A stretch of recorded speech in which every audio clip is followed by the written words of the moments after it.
kakabsat ko, ano sa inyo di gito'y ngayon na abot kada kayo gapo kada kiti na Diyosan at sorsoro ngayon na ibagbaga anag taod iti Diyos. Tadi gito'y ngayon na ibagbaga gapo iti ayat iti Diyos. Di gito'y inted na kada tayo kada kiti pagilasidan iti linaon iti Biblia. Tadi gito'y ngayon na ibagbaga apamanetnek amabasa ti Hebreo 12 iti 2. Akit kitain nyo ni Isos, yura na awanin kit kitain tayo nga kinunana. Tali gito'y anapapatag, ken nagito'y apagwadan, pangulo, ken mangtungpal, iti pamati. Tali gito'y iso ti padang tungpal iti pamati, saan ket amay panggeplaan, iti religion.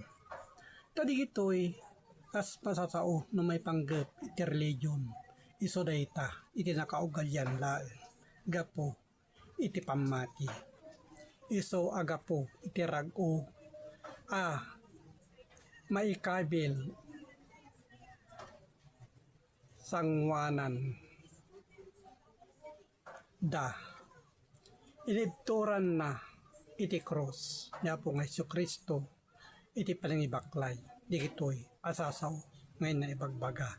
Saan kat nga ibaklay iti abagalaan abadag no di kat iti palangibaklay iti kapanpanunutan betlaan ngayon na ibagbaga adumanon sa dilangit nga inwaksina iti bain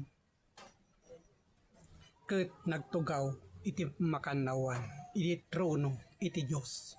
So ganyan po nga si Kristo nagtugaw iti trono iti Diyos nga dat sa dingato gapo kadi kapanpanunutan mo taang gapo iti balikas ngayon na isawsawang kadi iti adalan na iti ken ingana itatta no masidag tayo adakin kuana nga masasidag pailaen kadi iti kapanpanunutan tayo.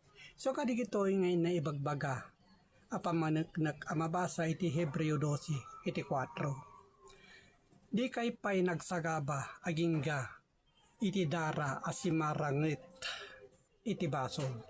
Di gito'y ngayon na ibagbaga di gito'y iti sarangitin tayo gapo iti nasayaat ken iti kababalin tayo metlaan gapo iti panagsaw tayo iti nasayaat. Tadi gito'y apamaneknek ngayon na ibagbaga iti Matthew